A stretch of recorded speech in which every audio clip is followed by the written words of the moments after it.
সবচাইতে ভয়ঙ্কর অভিজ্ঞতা, কোন প্রাণীর জন্য সর্বোচ্চ এবং সবচাইতে ভয়ঙ্কর অভিজ্ঞতা হচ্ছে মৃত্যু। এবং এত ভয়ঙ্কর অভিজ্ঞতা, এই অভিজ্ঞতাটা কারো কাছে শেয়ার করে যাওয়া যায় না। মরার সময় কেউ বলে যেতে পারছিল আমার মরতে এমন লাগছে, কইতে পারছে? কেমন লাগছে বলতে পারে?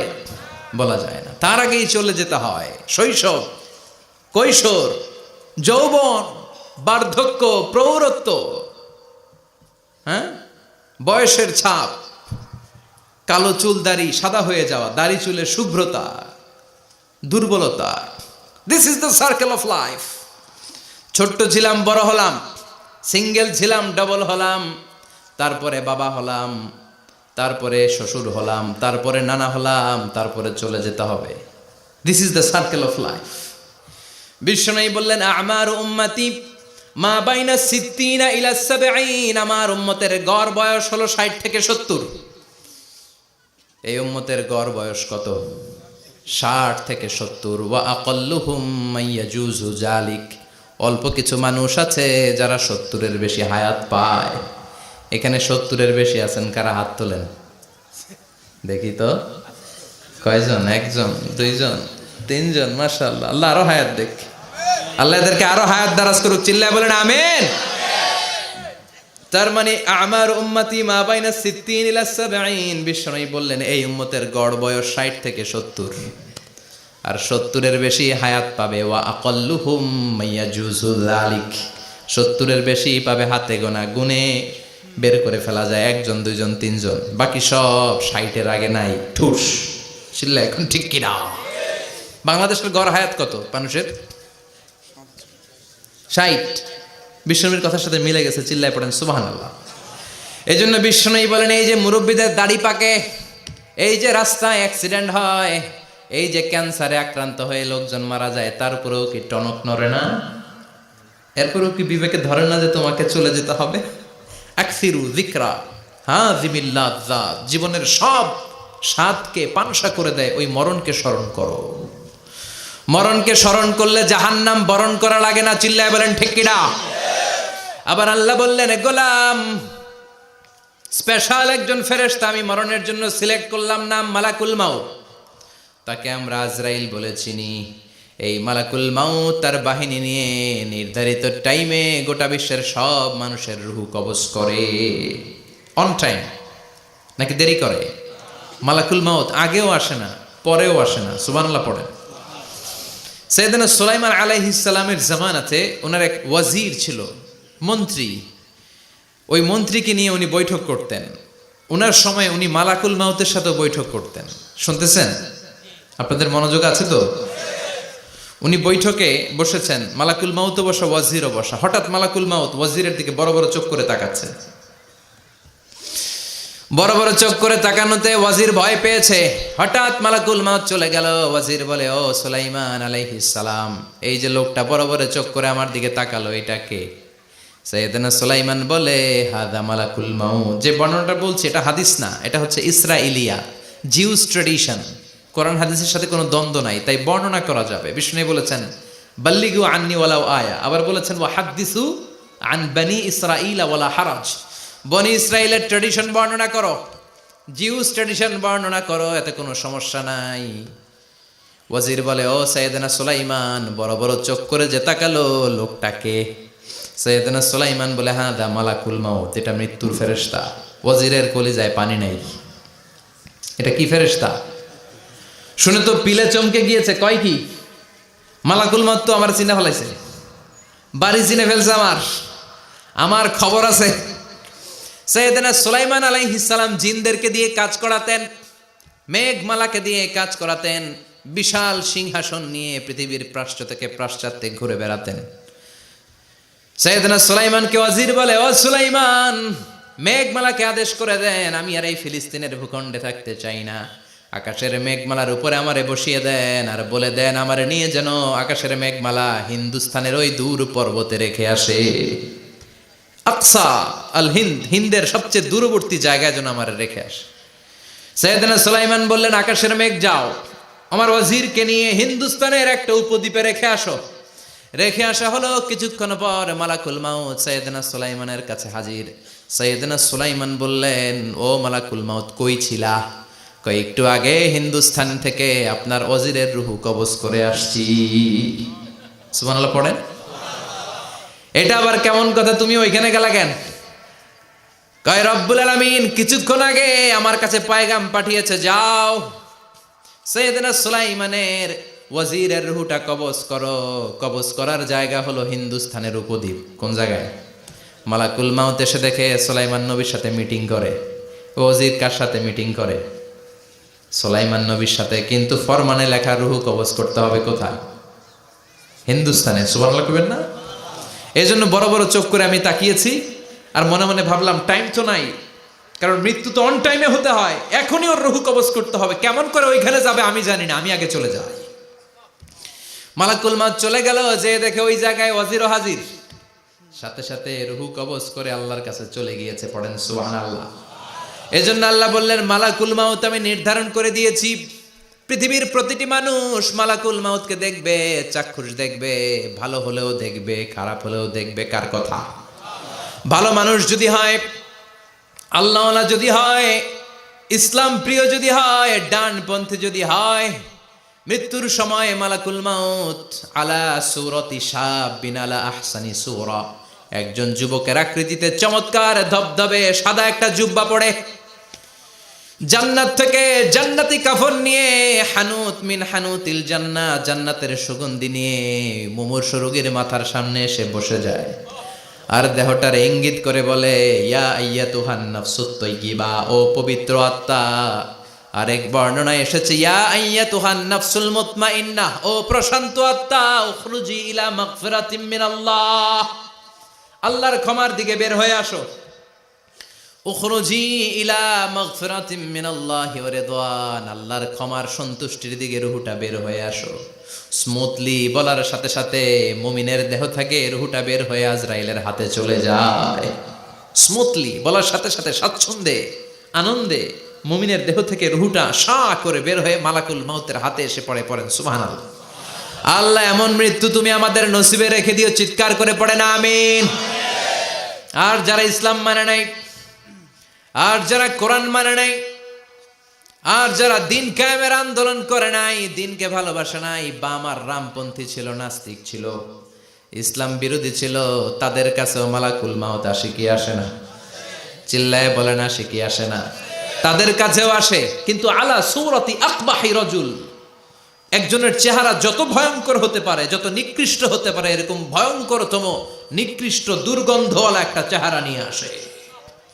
রিজলাহু ফিল আরদ, পা থাকে জমিনে, রাসুহু ফিস সামা, হাদিসের বর্ণনা, পা দুইটা জমিনে, মাথা আকাশে। এসে ধমক দিয়ে জালিমের মাথার সামনে এসে বলে, ইয়া আইয়াতুহান নাফসুল খাবিসা, হে পাপাত্তা, হে অপবিত্র আত্মা, উখরুজি ইলা সাখাতিল্লাহি ওয়া গাদাবিহি, আল্লাহর রাগের দিকে, আল্লাহর অসন্তুষ্টির দিকে বের হয়ে আয়। মালাকুল মাউতের এই অর্ডার পাওয়ার সাথে সাথে রুহুটা কিন্তু বের হয় না। মুমিনের রুহুকে ডাক দিলে যেমনি স্মুথলি বেরোয়, কাফিরের রুহু এভাবে বেরোয় নাকি? কথা বলেন। রুহুটা ডানে যায়, ফাতাতাফাররাক, একবার রুহুটা ডানে যায়, আবার রুহুটা বায়ে যায়, আবার সামনে যায়, পায়ে যায়, হাতের মধ্যে ঢুকে ডানে বায়ে যায়। মালাকুল মাউত আবার ধমক দিয়ে বলে, ইয়া আইয়াতুহান নাফসুল খাবিসা, পাপাত্তা বের হয়ে আয়। রুহুটা আবার ডানে যায়, বায়ে যায়, সামনে যায়, পেছনে যায়। এবার ঘপাস করে মালাকুল মাউত রুহুকে ধরে টান মারে। সারা দেহটা থেকে প্রাণ রস সিক্ত করতে করতে দেহ থেকে রুহুটাকে টেনে হিচড়ে বের করে আনে। আর মুমূর্ষু রোগীটা চিৎকার মারতে থাকে। পড়েন না আউযু বিল্লাহ। একটা জীবন্ত ছাগলের চামড়াগুলো জবাই না দিয়ে কেউ যদি টেনে টেনে বের করে, ছাগল জবাই হয় নাই কিন্তু চামড়া এক পাশ থেকে টেনে টেনে টেনে হিচড়ে আপনি গা থেকে বের করলে যত কষ্ট হয়, এর চেয়েও বেশি কষ্ট দিয়ে মালাকুল মাউত বামপন্থী আর কাফেরদের রুহুটা দেহ থেকে বের করে আনে। পড়েন না আউযু বিল্লাহ। আমাদের রুহুটা যেন আল্লাহ, মুমিনদের রুহু আপনি যেভাবে কবজ করান, ওইভাবে যেন আমাদের রুহুটা বের হয়ে আসে। আর জোরে পড়েন আমিন। এজন্য আল্লাহ বললেন, বাল তুসিরুনাল হায়াতাদ দুনিয়া ওয়াল আখিরাতু খায়রুন ওয়া আবকা, পাগলের মতো মোহাচ্ছন্ন হয়ে এই দুনিয়াটার পেছনে ছুটে বেড়াও। এই দুনিয়া আসল নয়, আখেরাত হলো আসল। চিল্লায় বলেন ঠিক কিনা? অস্থির, আমরা অস্থির, আমরা ব্যস্ত দুনিয়ার লোভে আর মোহে পড়ে। আমাদেরকে যে মরতে হবে, চলে যে যেতে হবে, এটা ভাবার সময় আমাদের নাই। চিল্লাই কোন ঠিক কিনা? এজন্য বলা হয় মুতু ক্বাবলান তামুতু, মরার আগে একবার মরো। হাসিবু ক্বাবলান তুহাসাবু আলাইক, তোমার হিসাব কিয়ামতের দিন করার আগে তুমি তোমার হিসাব করো।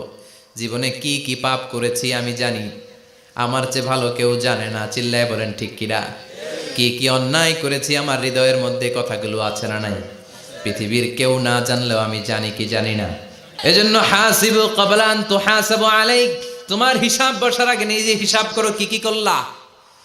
আসল মরণের দিন শটান হয়ে তো শুয়ে পড়ো ভাই। মরার আগে আরেকবার মরো। মরার আগে আরেকবার কি করবেন? কথা বলেন। মরার আগে কি করতে হবে? হঠাৎ একদিন বিছানায় শটান হয়ে শুয়ে যান, চক্ষুটা বন্ধ করেন, ভাবেন মরে গিয়েছেন। এই তো মালাকুল মাউত চলে এসে রুহুটা নিয়ে গেল। আত্মীয় স্বজন চিৎকার চেঁচামেচি শুরু করে দিল, কান্নার রোল পড়ে গেল চারদিকে।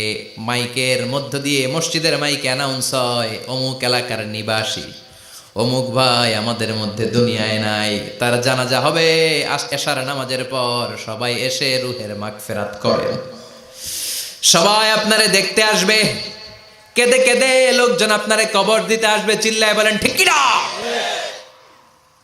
কেঁদে কেঁদে সবাই আসবে, দেখার জন্য আসবে। ছেলেগুলো কাঁদবে, স্ত্রী কাঁদবে, বাবা মা কাঁদবে, বন্ধু বান্ধব কাঁদবে। আর ঘরের মধ্যে রাখা হবে না। এবার আপনাকে গোসল দেওয়ার পালা। চক্ষু বন্ধ করে চিন্তার দরকার আছে না নাই? একটু চোখটা বন্ধ করে ভাবেন, আপনাকে গোসল দেয়া হবে, জামাগুলো খোলা হবে। এত টাকা দিয়ে যে দামি গোসলখানা টাইলস লাগিয়ে ঘরে বানালেন, আপনার শেষ গোসলটা কি ওই দামি গোসলখানায় হবে? লাশ যেখানে ধোয়া হয় ওই জায়গায় ধোয়া হবে। আপনাকে কাফন পরানো হবে। আপনার কলিজার টুকরা ছোট বাচ্চাটারে বলা হবে, আব্বু দেখে যাও তোমার বাবারে শেষবারের মতো দেখো। আপনার বাবা মা শেষবারের মতো একটা নজর দিয়ে আপনার চেহারাটা দেখে নিবে। বন্ধু বান্ধবরা শেষবারের মতো একবার আপনারে দেখে নিবে। জানাজার জায়গায় নেওয়া হবে। হবে না এই ঘটনাটা আমাদের? হ্যাঁ, হবে কি না? হাজার হাজার মানুষ শেষ বিদায় দেওয়ার জন্য আসবে।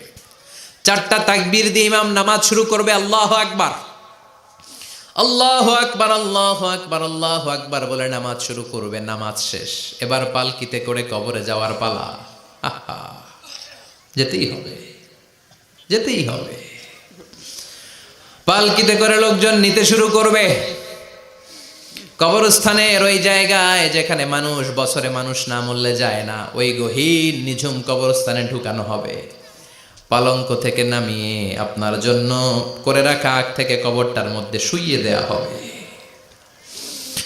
উপরে বাঁশ দিয়ে ছাউনি। শেষবারের মতো সবাই দেখে বাঁশের ছাউনির উপরে মাটি চাপা দিবে। ঠিক কিনা? চলে যাবে সবাই, কেউ নাই, অন্ধকার, শুধু অন্ধকার।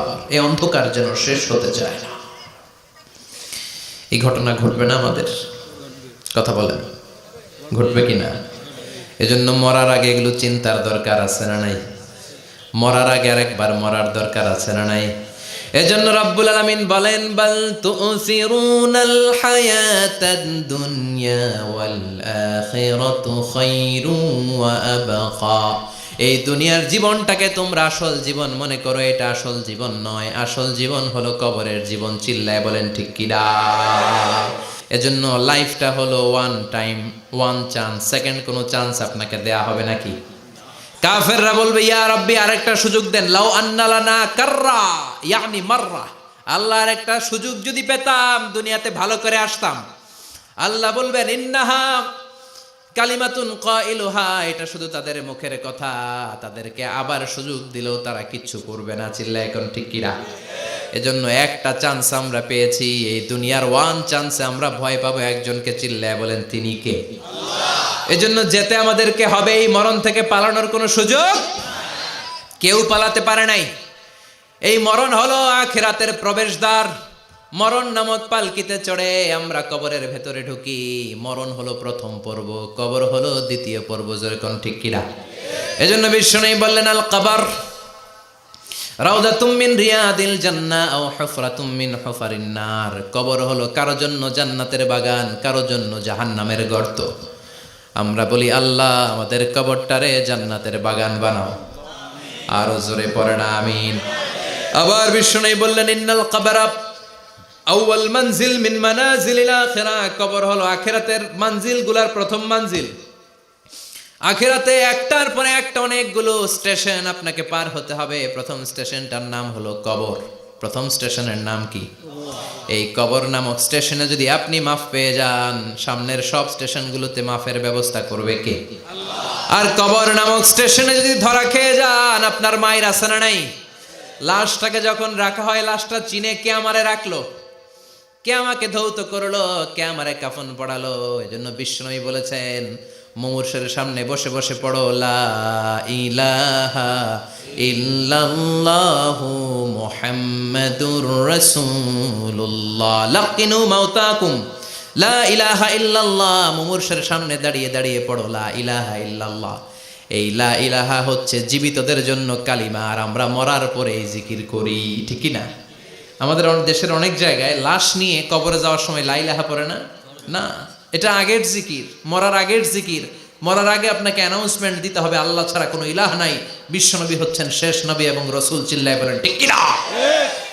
লাশটাকে যখন রেখে দেয়া হয়, বিশ্বনবী যত মানুষকে কবরে রেখেছেন তারপরে দাঁড়িয়েছেন আর বলেছেন, ইস্তাগফিরু লিআখিকুম, তোমার ভাইদের জন্য তোমরা দোয়া করো। ফাইন্নাহুল আনা ইউসআল, এখনই তাকে কবরে সওয়াল করা হবে। কবরে প্রশ্ন আসছে না নাই?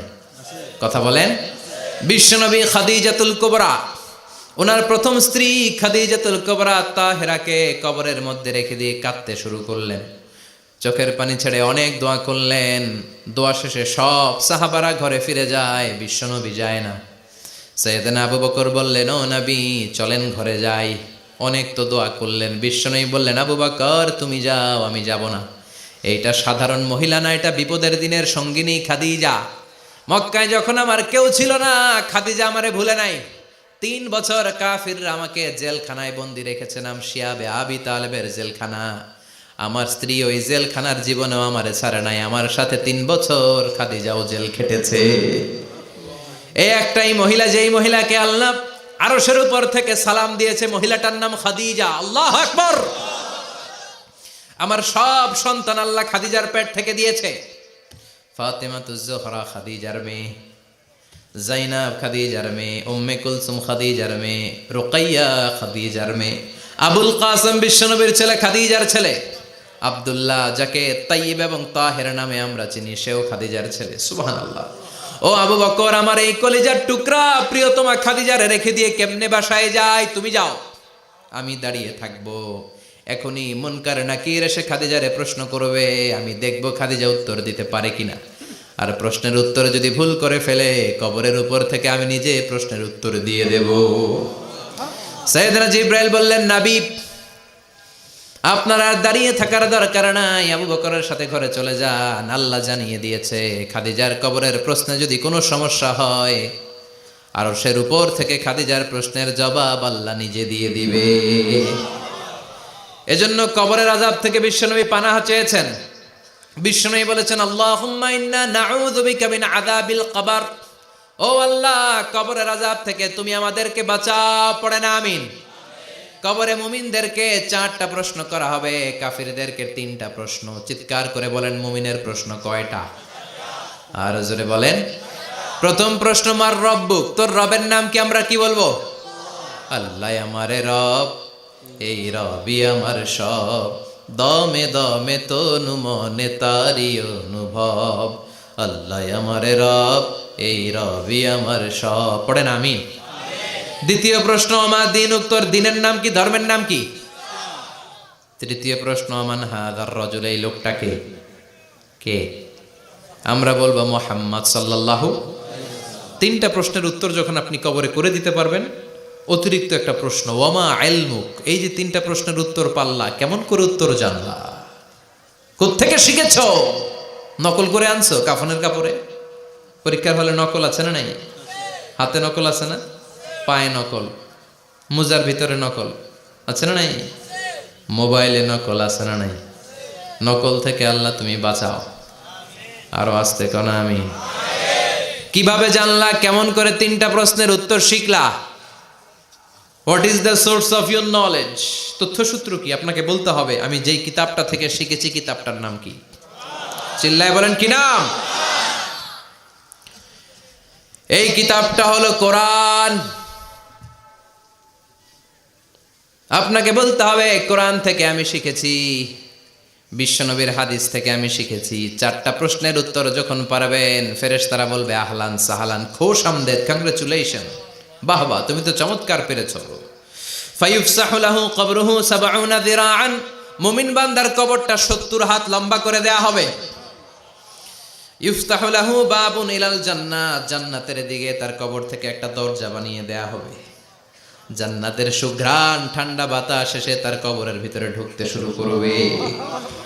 ইলবাসু লিবাস মিন আহলিল জান্নাত, জান্নাতীদের পোশাক তার গায়ের মধ্যে পরিয়ে দেয়া হবে। আল্লাহু আকবার। আর বলা হবে নাম কানাউমিল আরুস, বাসর রাতে বর যেমনি কনেকে নিয়ে ঘুমিয়ে যায়, তুমিও একটা ঘুম দাও। আলহামদুলিল্লাহ পড়ে মুমিন বান্দা আনন্দের একটা ঘুম দিবে। ইসরাফিলের সিংগার আওয়াজ ছাড়া পৃথিবীর কোনো কিছুই তার আগে ঘুম ভাঙতে পারবে না। আল্লাহ আমরাও যেন সেদিন কবর একটা মজার ঘুম দিতে পারি, তুমি তৌফিক দাও। জোরে পড়েন আমিন।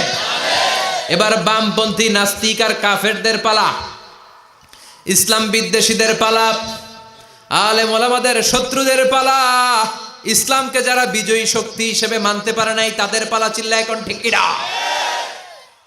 ওদেরকেও একই প্রশ্ন, রব কে? ওরা বলবে আমি জানি না। আমাদের উত্তর আল্লাহ। ওরা বলবে আমি কিচ্ছু জানি না, আমি সব ভুলে গেছি, আমার মাফ করে দেন, আমি কিছুই জানি না। তবে আমি ইসলাম বিরোধীদের সাথে চলতাম, যারা ইসলাম রে বাস দিত আমি তাদের সাথে স্লোগান দিতাম। এরকম ডাকাইত আছে না নাই? দ্বিতীয় প্রশ্ন, আমা দিন, তোমার ধর্মের নাম কি?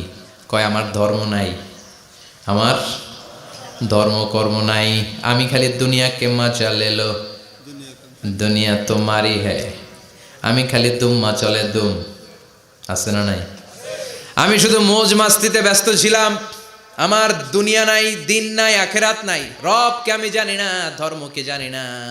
ইসলাম বিরোধী রাজনীতি আমি করতাম, মাও সেতুংয়ের রাজনীতি, কার্ল মার্কসের রাজনীতি, বুশের রাজনীতি, ডোনাল্ড ট্রাম্পের রাজনীতি, বামপন্থীদের রাজনীতি। চিল্লা এখন ঠিক কিনা? কোনো ধর্ম নাই।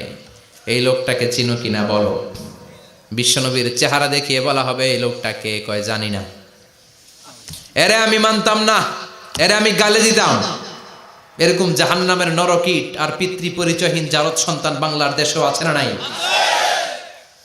এই মহামানবটাকে গালি দিয়ে পৈশাচিক আনন্দ পায়। পত্রিকায় লিখে, ব্লগের মধ্যে লিখে, ইন্টারনেটে কার্টুন বানিয়ে বানিয়ে পৈশাচিক ফুর্তি করে। এগুলো জাহান্নামের কীট, এগুলো জারদ সন্তান, বাপ মায়ের ঠিক নাই। চিল্লা এখন ঠিক কিনা? আমার নবীরে যারা গালি দেয় এগুলোর বাপ মায়ের ঠিক আছে? এগুলোর কোনো গোড়া আছে? এগুলোর কোনো শেকড় আছে? এগুলো আগাছা। চিৎকার করে বলো ঠিক কিনা? বলবে আমি জানি না। ফেরেশতারা বলবে দাঁড়া, আমরা জানি। তোর সাথে কেমন আচরণ করতে হবে আমাদেরকে ট্রেনিং দিয়েছে কে? এবার শুরু হবে মাইর। কি শুরু হবে? কথা বলেন, মাইর। ফায়ুদরাবু বিমা তারিকা মিন হাদিদ, লোহার হ্যামার দিয়ে শুরু হবে মাইর। এক একটা হ্যামারের বাড়িতে মাথাটা ফেটে চূর্ণ বিচূর্ণ হয়ে যাবে, দেহটা জামিনের ভেতরে 70 গজ ডুবে যাবে, দেবে যাবে। ওর চিৎকারে কবরস্থানটাও থারথার করে কাঁপবে। আবার জামিনকে বলা হবে ইলতাইমি, চাপা দে।